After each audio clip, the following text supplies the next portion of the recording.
बनैलकै दोनों जांघ के बीच में। ऊपर वाला ऐसन चीज बनैलकै दोनों जांघ के बीच में। छौरा छौरी मिलै लगेलै हाला भेलै किच किच में। ऊपर वाला ऐसन चीज बनैलकै दोनों जांघ के बीच में।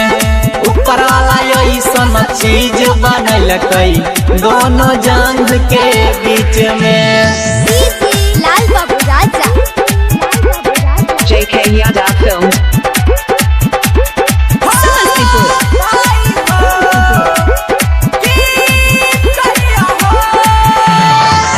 ढेर दिन के बाद छौरा रहै जोशियाइल मिलै खातिर गेलै रे भैया गेलै पकड़ाई।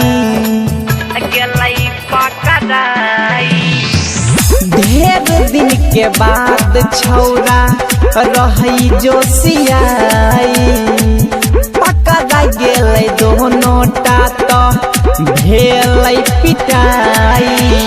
छौरा छौरी से पूछे लगलै 10 आदमी के बीच में। छौरा छौरी से पूछे लगलै 10 आदमी के बीच में। ऊपर वाला ऐसन चीज बनैलकै दोनों जांघ के बीच में।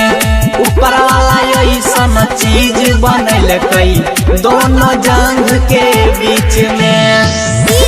लाल बाबू राजा presented by Albina Recording Studio, Simranpur। JK Yadav Films। दोनों साथ में रात बीतलकै रहै बिजोरा में।